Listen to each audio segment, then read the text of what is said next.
All right, we're here with another episode of Further Revealed. I'm Josh, this Brendan. Yes. We're going to pick up right where we left off in the last episode, talking about reaching young people. I think my last statement was like we gotta somehow form connection with schools and do different things. Yeah. So why do I say that? So when we were on Hatchway Street, I don't know, were you able to go to that after school program? Were you around? No. So we used to have an after school program on Hatchway Street. Okay. And the whole community used to basically come to the church. Oh, wow. And it kind of created a safe haven. And not only were they given like space to kind of do their homework, play some games, and then we would also give them the gospel. Oh, okay. You know what I mean? So some of these same kids that would be at the after school program would then come to church. That sounds like really good, actually. Yeah, and what was so good about it is like the church used to set up like computers. Yeah. And people, this was like back in the day, so you know, like kids didn't have, like people in the hood didn't really have computers, so they had a place where they can come type and do different things, search the web.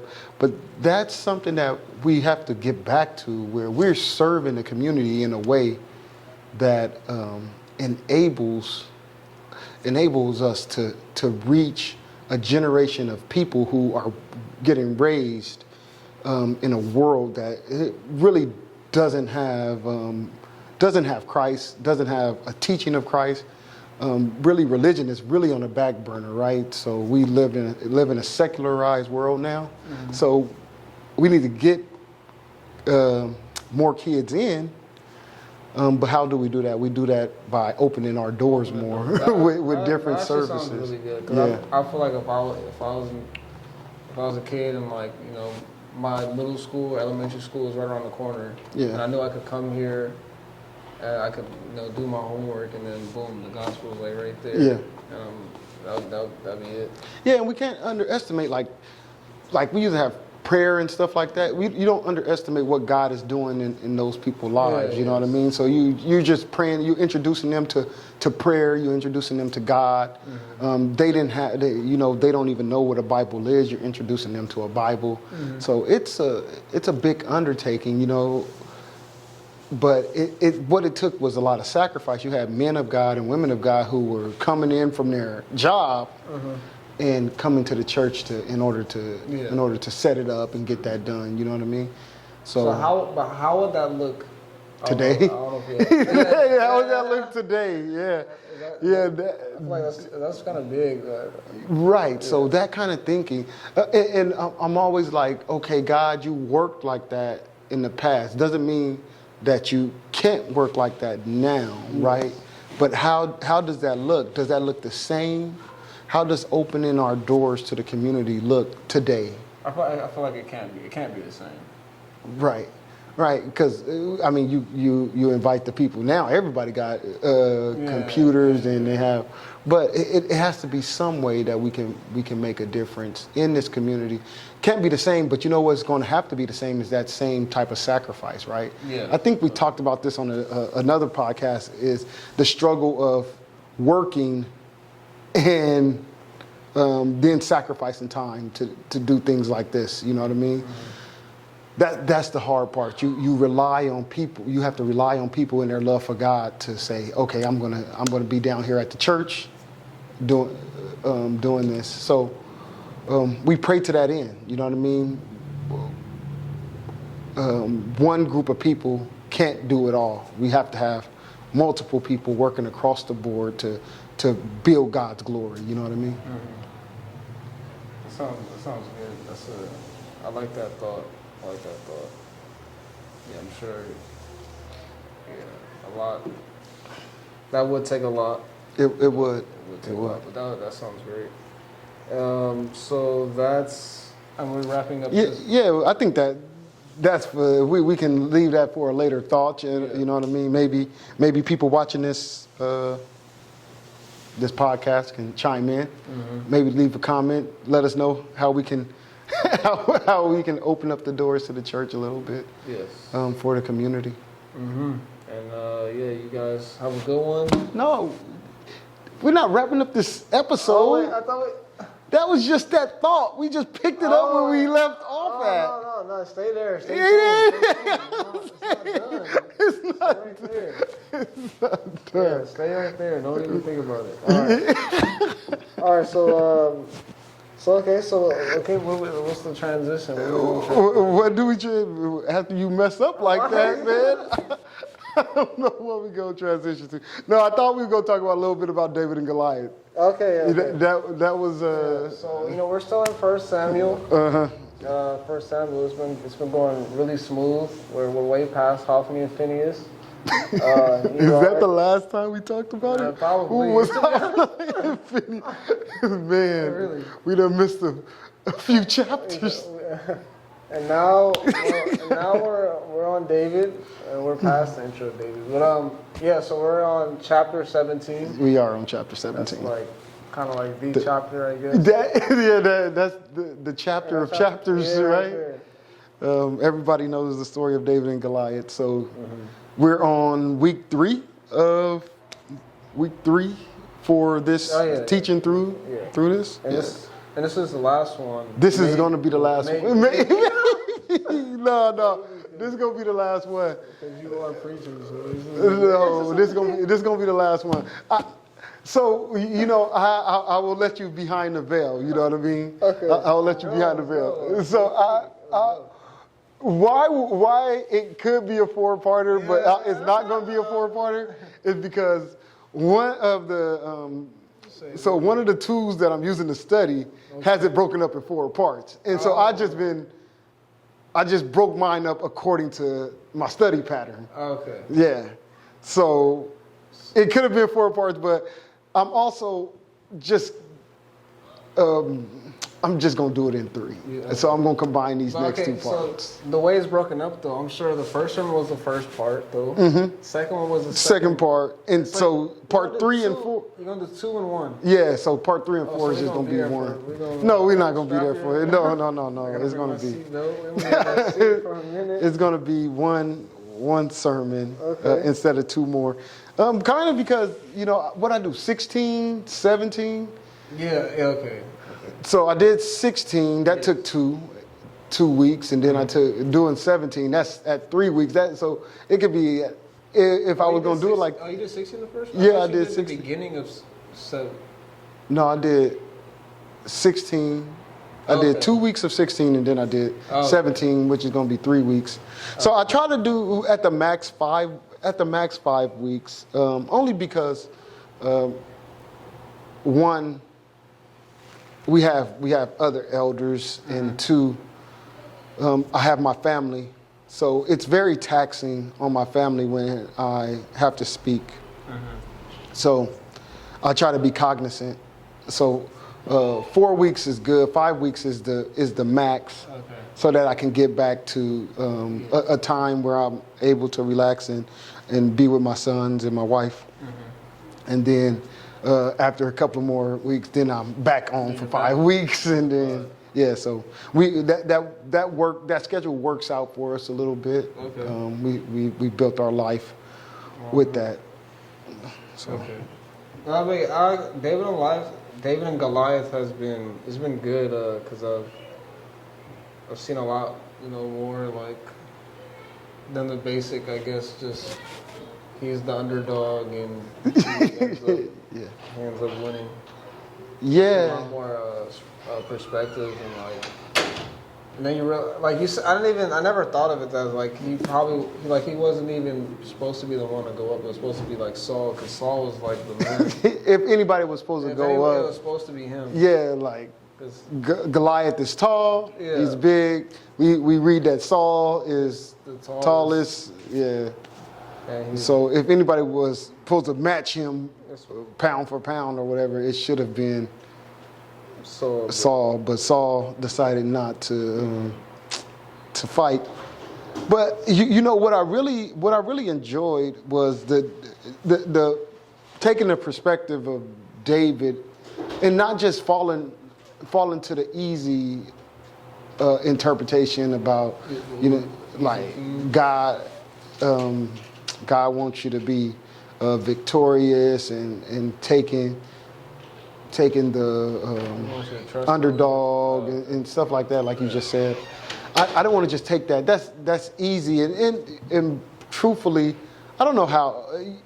I guess you can fit that into a orthodox sermon, but I think God is trying to point us to a greater picture there. You know what I mean? Okay. I think He's trying to point us to the reality of just you look at how helpless Israel is at this point, and He is showing us how helpless we are.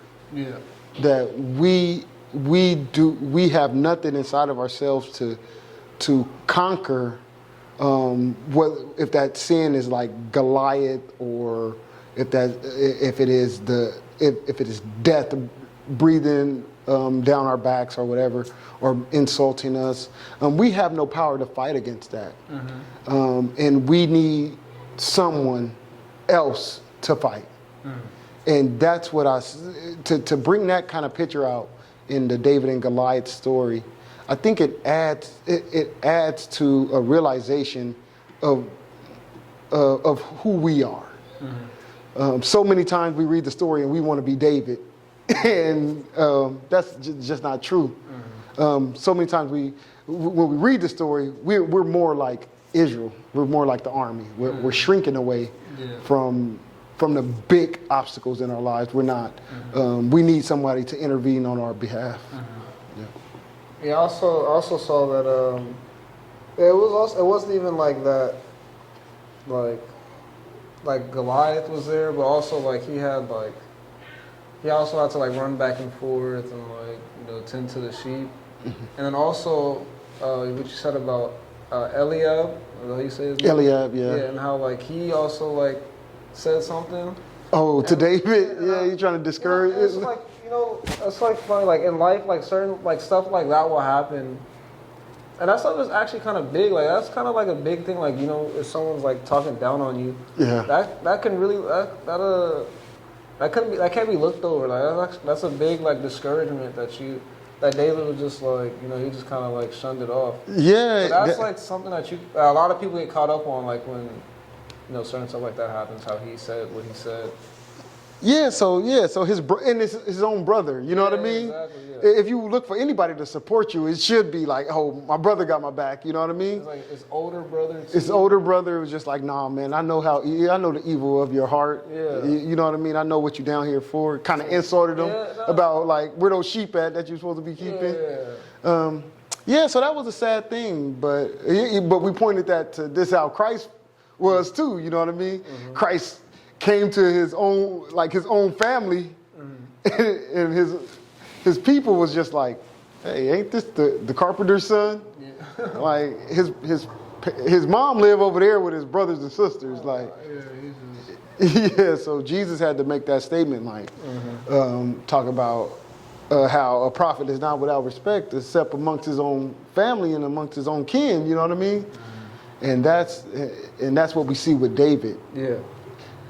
David his own family just did not respect who he was, right? Also pointed out a little bit that the language kind of shows Eliab was a little jealous of David. So yeah, he was jealous. Yeah. So that was well, that he was the one. Because he had the anointing ceremony. Yeah, exactly. Yeah, so he was. And so it seems to be like he was a little jealous. See, that's another thing. That's another thing. It's like. But it wasn't just like David. Really, he went through like a lot more stuff that doesn't really get. It's just like, oh, Goliath is there. Yeah. But it's all this other background stuff too. Yeah. Yeah, so that's the important part. Like, you bring out those type of details, and you get another perspective of what's happening.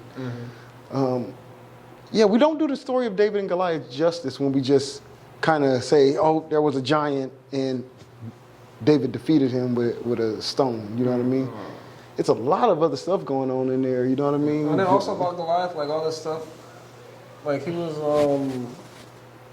how we all know he was tall and everything, but it was some more stuff he said about Goliath. Like all the armor and stuff that he had on too. Like he was really like he was ready for battle. Yeah. He was decked out. He Like had how his ready- offensive weapons, his defensive weapons, his like he wasn't just his big. helmet. Yeah, and he had like an armor bearer too. Right? he got his shield bearer. yeah. So he had it all. and he was like talking smack out there. Exactly. Yeah, so that's a picture. It is. It truly is a picture of us. We need Christ. We do need Christ. So this story of David and Goliath, I can't wait. It's like finishing it. I feel like excited about finishing it, but I don't want to finish it because I want to just keep going into details, more and more details about what you see there. But I think that we have to continue on. We still got we're only halfway through, so we still got 16 more chapters or something like that. So, or 15, 14 more. So I can't stay right there and talk about chapter 17 for very long. Did you learn anything new going over it again? Yeah. So the thing I learned new was about the word. So the first sermon was about that word champion, and like the man of the in between or something like that, of the man of the between. So that's the word we call champion, but really it shows that Goliath was a man that came out and stood between the Philistines and Israel, ready to do battle. You know what I mean? And Israel had no man of the between at this point. You know what I mean? So it was a pretty terrifying figure when you look at, like, man, without Christ, we have no one to fight this battle of sin and death. No one to keep Satan from devouring us. You know what I mean? So it's quite the picture. So yeah, it was more like, I guess, when people say like, God has already won the battle, it's like, it's just that no one stood up yet, kind of, until David stands up and it's like, boom, now. Yeah, so David elevated the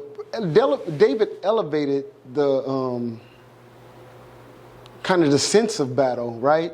Because David's question was like, who is this uncircumcised Philistine to talk against the armies of the living God, right? Yeah. So David saw this not as just an affront to Israel, but an affront to God. You know what I mean? Like, why is he why y'all sitting around here letting him disrespect God? Yeah.